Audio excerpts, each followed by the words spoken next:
Welcome to Secret Dealers, the show where you can turn your treasured possessions into serious money when the secret dealers pay you a visit. Right. I'm about to send these antique dealers into two homes they've never seen before. You never know what you're going to find behind people's doors. I think it's really pretty, so I'm going to leave a price on that. Their expert knowledge will be put to the test as they compete to seek out the best antiques. Little pinpricks, it really brings the price down. And place secret bids against each other while the owner is away. This is a good bid. Hope I've outbid him. In today's show, sneaky tactics from Tim. Now, what are you doing with that bid? Nothing. Tucking it in the amaryllis? Well, no holds barred when it comes to bidding. Oh no, don't really want it. I just don't want Tim to have it. And there's bundles of cash for today's happy homeowners. My goodness, that's wonderful.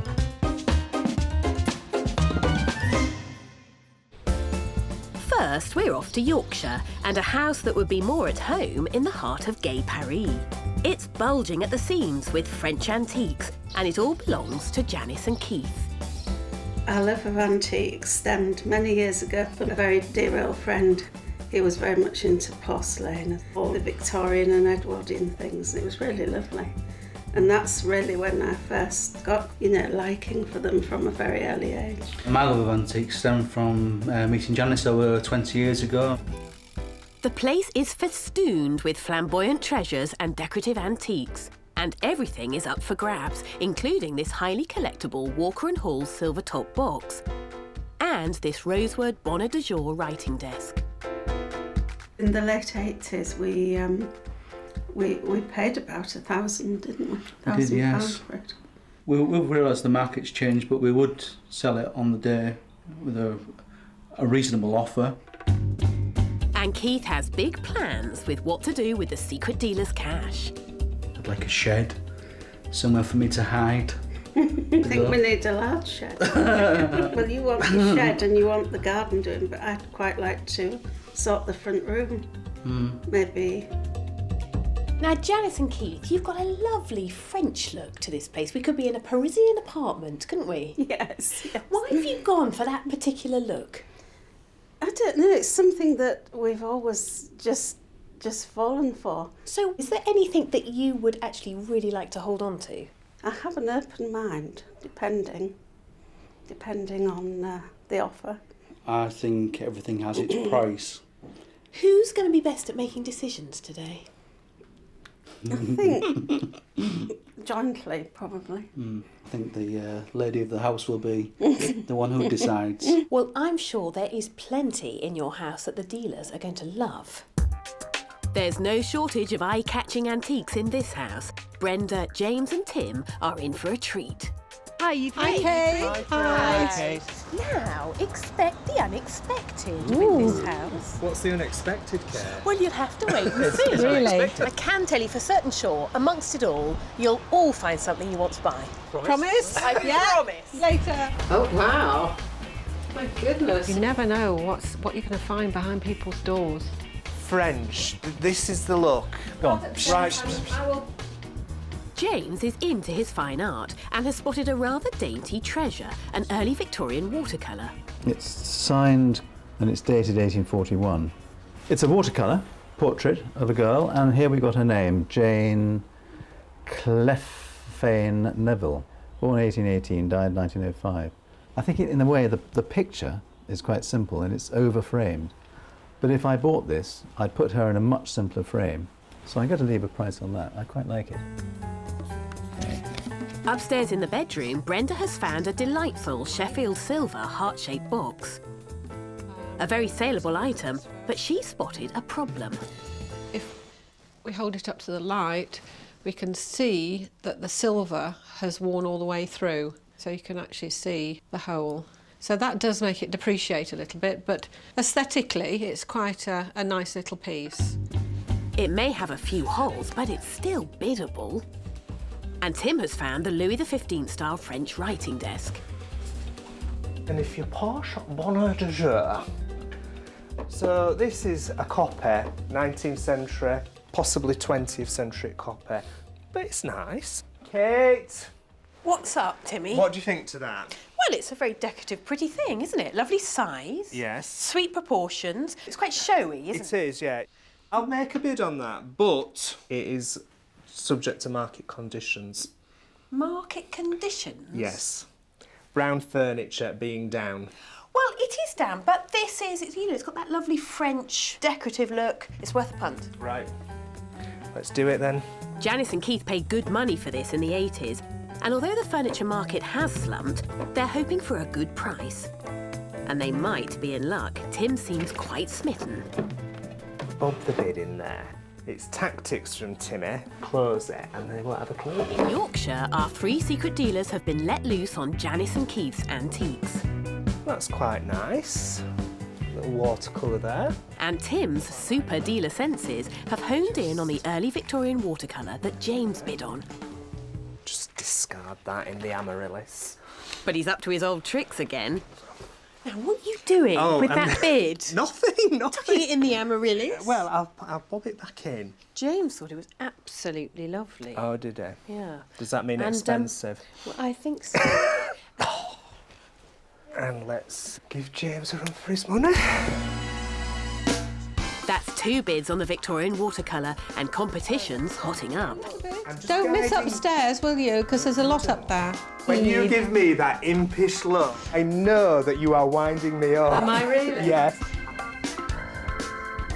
Wow, it's like Madame de Pompadour's boudoir in here. Now Brenda's taking an interest in the Louis XV style ladies' writing desk. Hey, Brenda. Yes? Got your nose in the desk. I've got my nose in the desk. Do you like it? No. Not for you? No, not the desk. No. No. Tim liked it. Yeah. Quite decorative. It is decorative. I did have one of these, and guess where it went? To a fabulous apartment in Miami. Yeah. You know, so they do go. I think I better bid on it, because I don't want Tim to get a bargain. Nice one, Brenda. Our Brenda's been here. Now Brenda's got competition for the heart-shaped box, and Tim knows his silver. Good maker, Walker and Hall, that's their trademark, the flag there. Probably 19th century. Oof. Something not good about this. And you see the holes and the light shining through. With this little pinpricks, it really brings the price down. But the good thing about this is that it's heart-shaped, and heart-shaped is very desirable. So That silver may have its faults, but that's 2 bids now. Downstairs, James has been drawn to the French ladies' writing desk that Brenda and Tim have already bid on. Probably 1920s. Every hotel in France is kind of stuffed with this sort of thing. It's small, it's saleable. So, a very modest price, you'll be glad to hear, Brenda, going down. Oh no, I don't really want it. I just don't want Tim to have it. That's all 3 dealers in on the French ladies' writing desk. Okay, we'll leave that on there. Time is catching up with the dealers. look away, James, look away now. Got no time, I've just got to leave a bid. Quickly. James has found that silver heart-shaped box that Tim and Brenda have already bid on. That's really quite a saleable thing. It's heart-shaped, it's silver. There. It's Walker and Hall, Sheffield. I like that, so I'm going to leave it. With time running out, James has missed the damaged silver top. That's the sort of thing that lots of people would buy for their girlfriends. And that's another full house of bids on the heart-shaped box. I've seen something rather wonderful here, this light fitting. And Tim has struck it lucky at the last minute. The other 2 have missed the gilded brass chandelier. So this is Edwardian, about 1900, 1910. Original Vaseline shades, brass. Very nice thing. Very commercial, very saleable. I want to buy this light fitting. Right. This is a good bid. There we go. OK, time's up. Oh, already, Kate? I needed longer. As always say as that. always. I'm getting an headache with it all. In total, the dealers bid on 44 items in Janice and Keith's home. But which ones do they really want to take home? The little watercolour of the woman in a gilt frame. I thought that was really pretty and quite saleable. Out of all the things, the heart-shaped box would be the thing that I'd like to take home today. The chandelier with the Vaseline glass shades, because I think that is fantastic. I'd be really, really happy if I bought that. Janice and Keith have no idea what the dealers have bid on or how much money is on the table. Time to find out. So, you two, what do you think those dealers might have bid on? Probably the opposite of what we think they're going to go for. Well, this is the amount of money you could make today. How lovely. Thank you. Put me out of my misery. 4,950. Oh, very nice. Very nice. Well, you'd certainly get your shed keys, wouldn't you? and the grass. Gold mounts put on it. Janice and Keith could be walking away with a lot of money today. The dealers have offered almost £5,000 on their collected treasures. Now it's time to decide what they want to sell. First up, it's the late Victorian gilded brass chandelier. A very good quality commercial piece, but only Tim searched high enough to spot it. This shouts quality to me. Oh, it does. In fact, I think it's one of the nicest things in your house. It's lovely. It is really lovely. Probably about 1900 in date, I would say. Late Victorian, very early Edwardian perhaps. And these shades on them are very distinctive of a designer called James Powell, who was working for the Whitefriars glass factory. And yes. Powell also designed for a chap called W.A.S. Benson.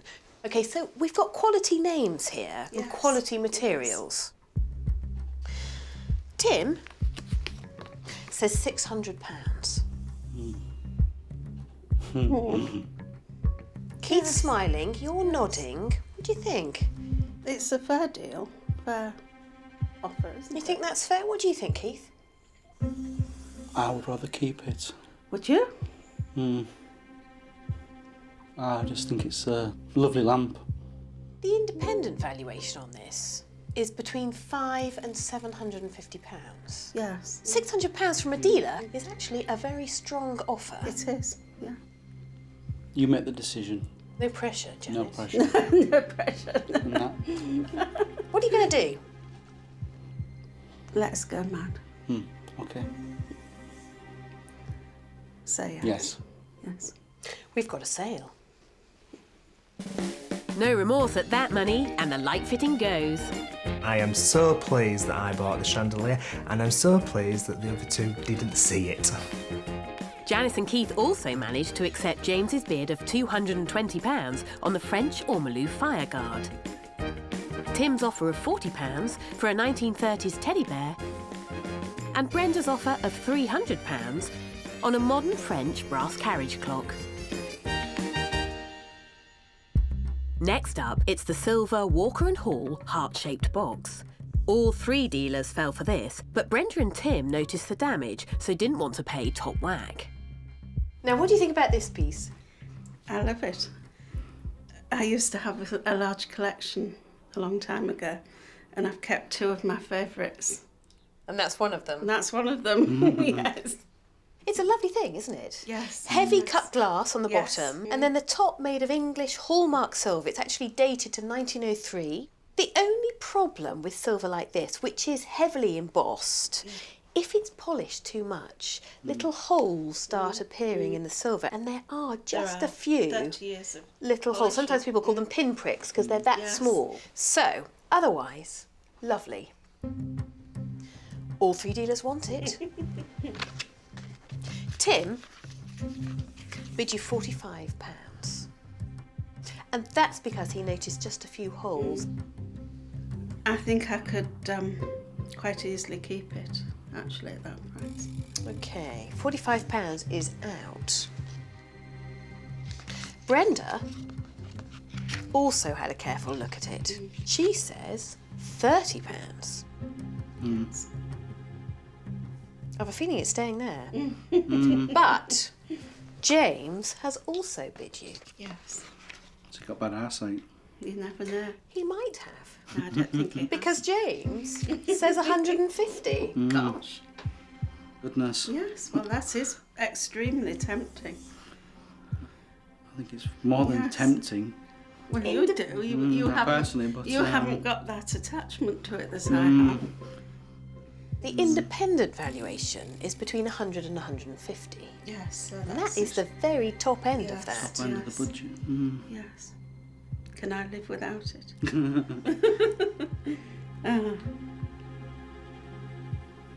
Yes, I'll go for it. I'll go for it. We've got a sale. We've got a sale. Keith is nodding vigorously behind you, I think Janice. it's a very good offer. £150 for Janice and Keith, and the silver goes to James.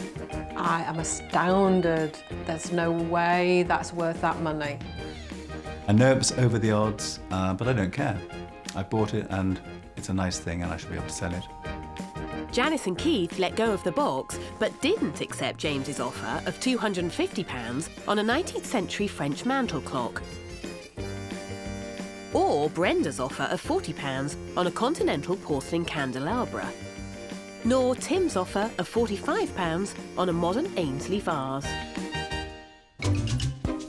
Next, it's the early Victorian watercolour dated 1844. Both James and Tim were drawn to this beauty. Tim has bid you £150. Yes. It's a good bid. Do you think it's a good bid, Keith? Not bad. It is a good bid. Well, the independent valuation is £150 to £250. Yes. So £150 bid is pretty good. I would have preferred slightly nearer the 200, if possible. James says 150. As well. Yes. Yes. Well, they can't both have it, can they? So I think we need to bring them both back in here and ask them to give you another bid. Yes, I do. Definitely. Come on in, gentlemen. Hello. Now, boys, we're talking about this watercolour, and we have £150 on the table from both of you. Oh, really? Oh. But only one of you can take it home. Yes. So, what about it, gentlemen? All right. Don't go overboard, James. No. Trust me, I won't. 2 new bids. James says 170. That's better. Better. But It's a bit more tempting, isn't it? Tim says 160. oh, £170 on the table. Tim, you're out. What are you going to do? Tim. It's all right. Are we going for girl today? It's up to you. I'm quite happy with it, either decision. Yes, we'll go. It's a fair We'll decision. go. We've got a sale? Thank you. Yes. We've got a Well, deal. thank you very much. Thank you. Pleasure. £170 in the garden fund, and James gets the lady in lace. I'm very happy to get it, and I'm going to sort it out and hopefully make a profit. Quite a nice thing. Finally, it's the Louis XV style ladies' writing desk. A very commercial piece, and all 3 dealers bid on this. Tim liked it so much, he hid his bid card in the drawer. Now, where's this little desk come from? It was bought 25, 30 years ago. I think it was from an antique fair. Of course, it went so well with all the French things. It's actually in the style of the Louis XV period, which Yes. was 18th century period in French history, although this desk dates from probably the turn of the 19th, 20th centuries. Yes. Well, the independent valuation on a desk like this is between £400 and £600. Yes. How does that sound to you? Does that sound fair? I was hoping for the top end. Right. 600 at least, yes. We did pay an awful lot for the desk. It was actually £1,000. Well, if you're buying retail, at that point, actually, when the market was very high, you probably paid fair price at the time. Yes, we did. You've got 3 bids. I know. Brenda, she says £250. Gosh. That's Oh, low. I'd be keeping it quite a while longer. Yes. James didn't want to be left out, and he says 350. I'd still rather keep it, I think. Tim, who spotted this first, says £450. Yes, it's better. But is it enough to tempt you to sell? I don't know whether it is, to be honest. Do you? What?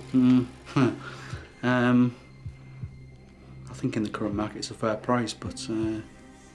Yes, it is a good bid. It's a good bid, it's a fair bid. You've got this one. I think we should accept the offer. That's a sale then? Yes.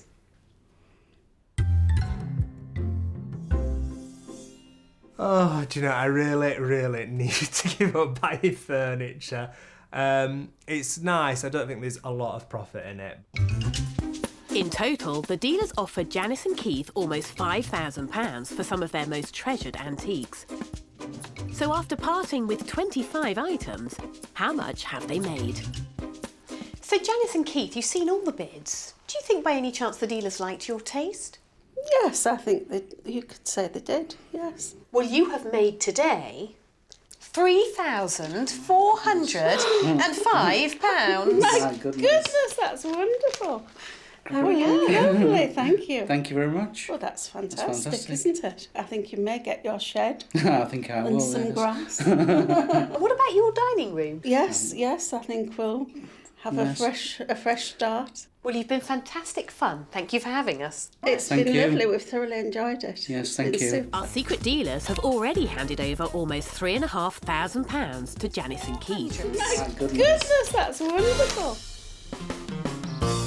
Next, we're off to East Anglia and a house that's full to the rafters with nautical collectibles and antiques. The owners are Trevor and Morin, but it's Trevor's obsession with all things naval that has amassed this hoard of treasure. I joined the Merchant Navy at 16 and then went on the ships myself. And I only did it for a couple of years and then I met Morin and that's it. But I've always been interested in ships. But there's mutiny in the ranks and Morin needs a change. We just haven't got any more room to put anything. And also, it's quite nice to have a change. Every weekend, you know, we seem to have to go to antique fairs. And she'll be there going, you're not getting that, not having that. We've had the auctioneer tell us off before now because asked them to be quiet. Trevor's love of boats also extends to building models and restoring old ones, such as this 1907 model of the Mauritania. But at the right price, he will let go of some of his treasures, like this 1920s brass ship's compass, known as a binnacle. It goes in the lifeboat, so obviously if you're shipwrecked, you've got something to find out which direction you're going in. I'd sell this on the day.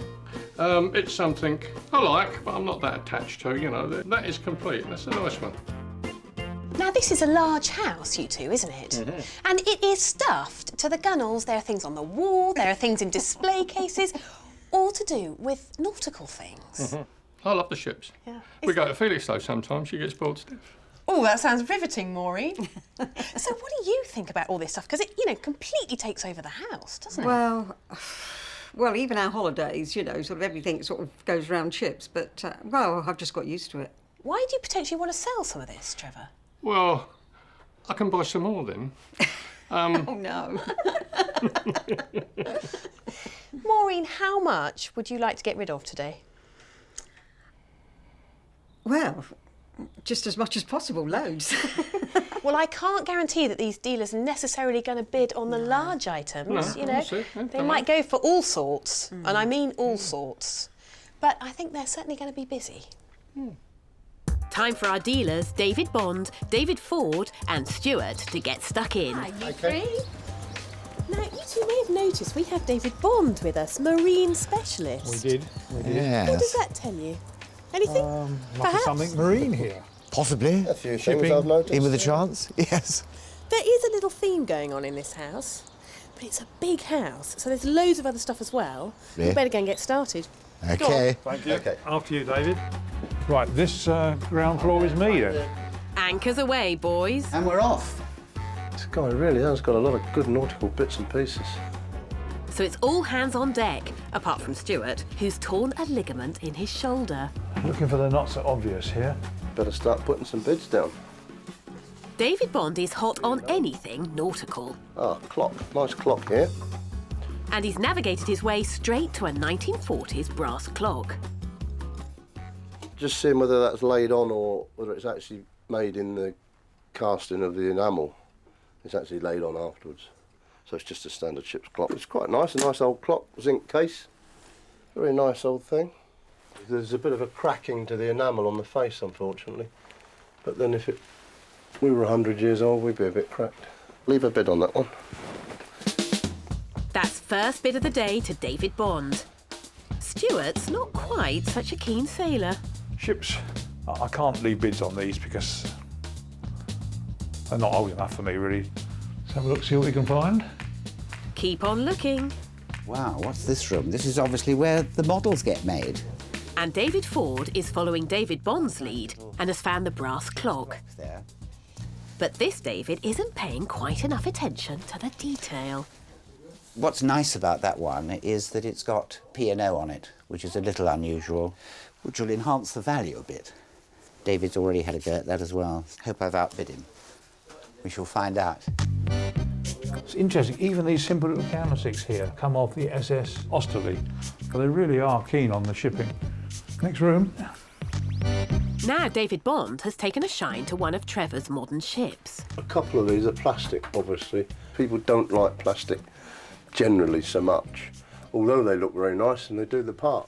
That one, I believe, a sort of card, paper, not plastic, not kit. I think we'll leave a bid on that, the Mauritania. That's a bid on the model of the RMS Mauritania.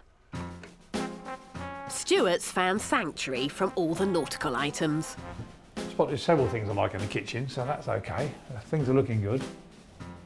Yeah, I like these biscuit jars, they're always good for me, as long as they're not damaged. This glass biscuit jar is a very collectible item from the 1920s and absolutely nothing to do with boats. It's not enormously old. There's a chip there, but I'm not so concerned with that chip. Another chip there. Good historic English firm. I'll put a bid on it. Bidding away, David. Trying hard. Good to see it. How's it with you, Oh, good? is this your rank? For I wish, yes. Stuart can't tear himself away from the kitchen. But I like that. Hey Stuart, what are you doing in the kitchen? Oh, I'm allowed in the kitchen. Yeah, you are That's all allowed right, in yeah. the kitchen. I like the enamel sign, but it's a bit too chipped about, yes. A couple of pieces on the floor there, rather interesting. Nice boat's binnacle. Now David Bond has stumbled on the early 20th century brass ship's compass, known as a binnacle. Let's see whether the burner's in there. On the ship, you've got a big full-size binnacle for steering the ship. On the ship's boats, if the boats get detached from the main ship, you would need a compass in the boat to know where you're going. So this does the same thing. Got a compass in there. You can steer your course east, west, south, north. Bond is definitely leaving a trail of bids here that David Ford is picking up on. In fact, they both seem to be bidding on the same thing. But who's leaving the most?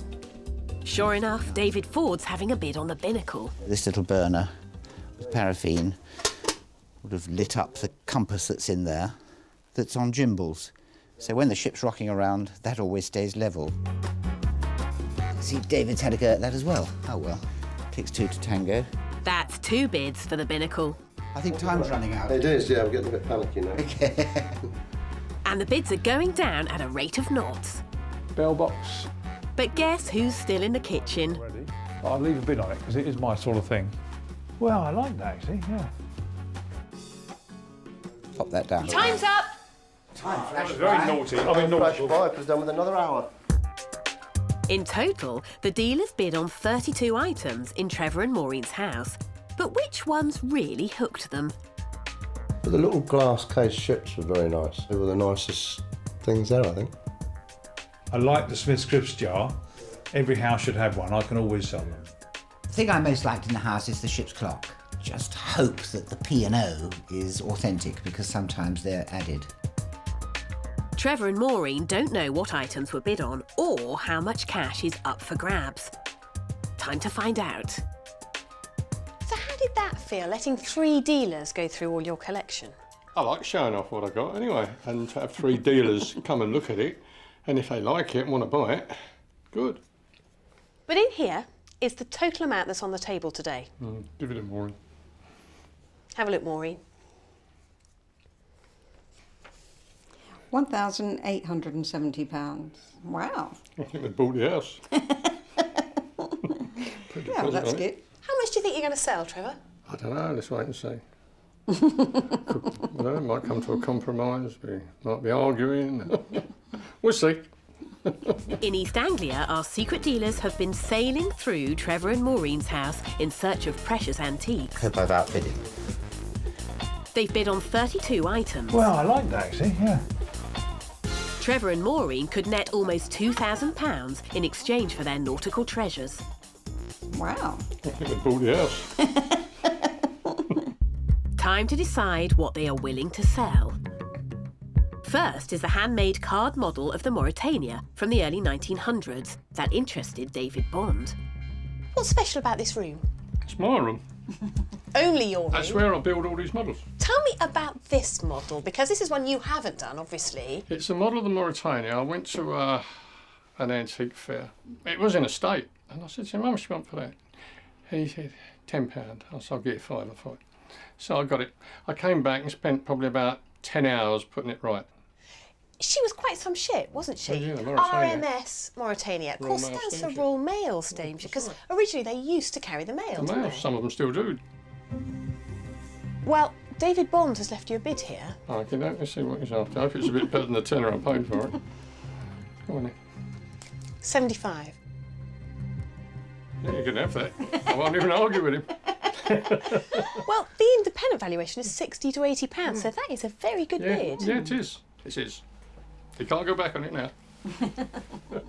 £75 is yours. I think a lot of people would be glad to have that in their house as a bit of decoration. I'm very glad to own it. Next up is the 1920s glass storage jar. Stuart found this very collectible item whilst holed up in the kitchen. I like the Smith's Crisps jar. Every house should have one. I can always sell them. Now, I've brought you in here because, unlike the two Davids, Stuart spent a lot of time in your kitchen and he loved this advertising jar. Tell me about this. I bought it about 3 months ago, I suppose, in a little junk shop in Norwich. I got it for a good price. So What was that price? I'm not going to tell you. So why did you buy something like this? Because this isn't nautical at all, Trevor. I've always wanted one of those. For years, it's funny. And I've always thought, I'm going to see one day and I'll buy it. Stuart's left you a bid. Let's see what he says. Stuart says £40.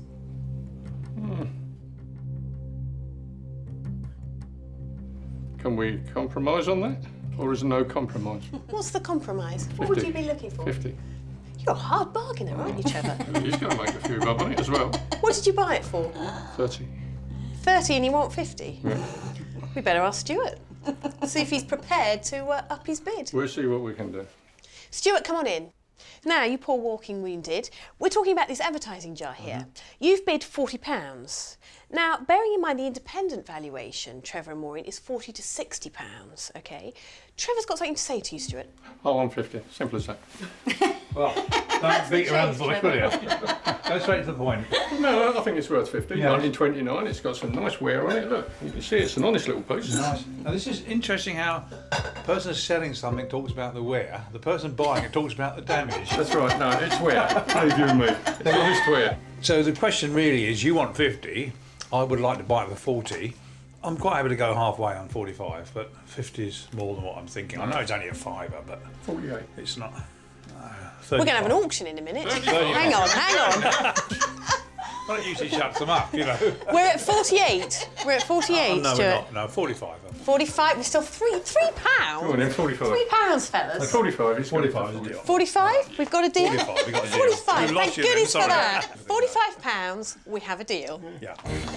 After a heated haggle, the jar goes to Stuart. It's a good jar. I can sell it very easily. That one, I'll make £20 profit probably. Trevor and Maureen also accepted Stuart's offer of £60 on this 19th century corkscrew. David Bond's offer of £65 on a ship's lantern. And David Ford's bid of £50 on 3 pairs of Maritime cufflinks. Next up is the brass ship's clock from the 1940s. Both Davids bid on this, but David Ford failed to spot the name had been added later. Now, tell me about this clock that's ticking away on your workbench here. Oh, it's just something that I picked up in an auction probably 10 years ago. It keeps good time. Otherwise, I can't tell. It's a ship's clock, obviously, you know. Well, of course, clocks are collectible like this anyway, a ship's clock, but with the actual line on it, the P&O line, stands, of course, for Peninsula and Orient line, right. according to where it travelled to and from. It's probably been a few miles. That, yeah, I expect so. That makes it doubly collectible, doesn't it? I That suppose it adds a does. little bit of intrigue. A little bit of authenticity to Yeah. it, yeah. And it is a nice clock and it keeps good time. Well, we've got two bids here. The two Davids are battling for this, Trevor. David Bond says 80.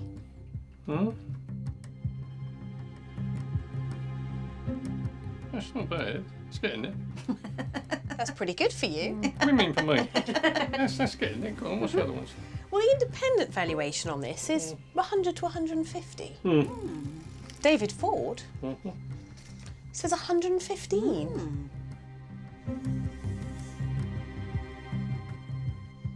I'll take that. I won't even haggle with him for that. I'll take that.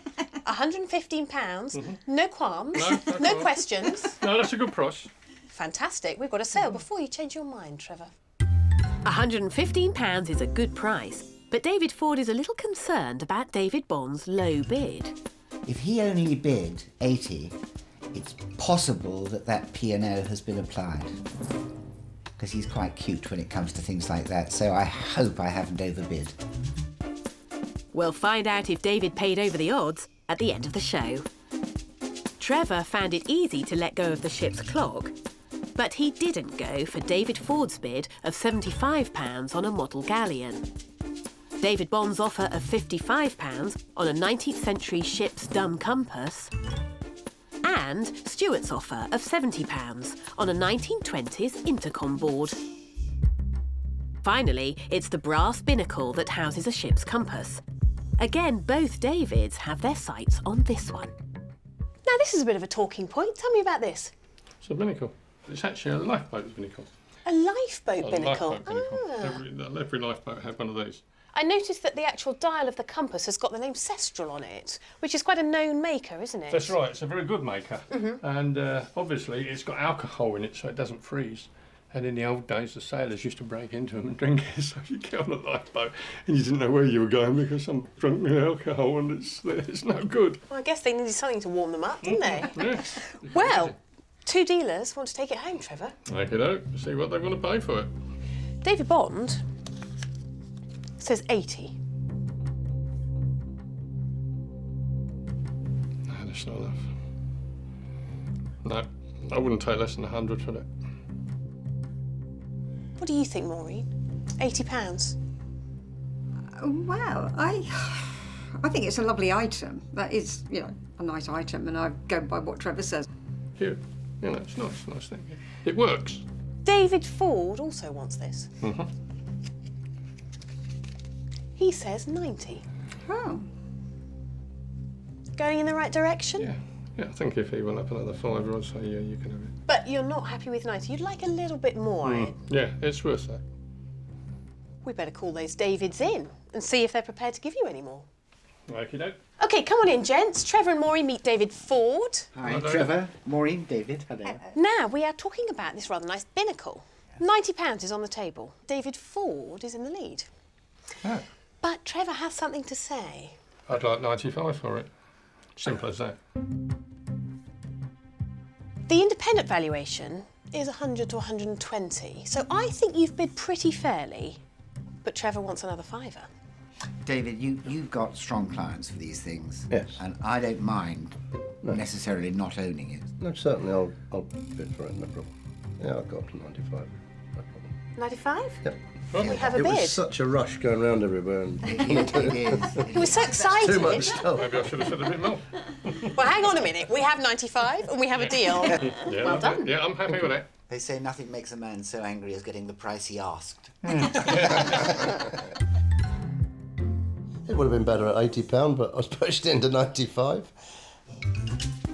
In total, the dealers offered Trevor and Maureen nearly £2,000 for their antiques. So after parting with 22 items, how much have they made? So, Trevor and Maureen, you made some good decisions? Well, I think so, yeah. There's nothing I can't replace. Well, you have made today £1,255. Thank you. Can't have me, I'll have it.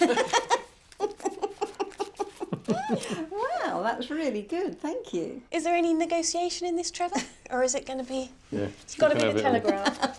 Oh, look at that. She'll treat me. Yeah, it's been good, very good. Thank you very much for letting us inside your house. Oh, you're very welcome. Come back and see us again one day. Together, Keith and Janice, along with Trevor and Maureen, made £4,660. But how wisely did our dealers buy today? David Bond sold the model of the Mauritania ship for £120. Stuart sold the crisp jar for £75. And David Ford managed to sell the brass ship's clock for £180. James sold the Walker & Hall embossed silver box for £175. Tim sold the rosewood Bonnet de Jour writing desk for £525 and the gilded chandelier for £800. Well, we've all had fun today. Join me next time on Secret Dealers.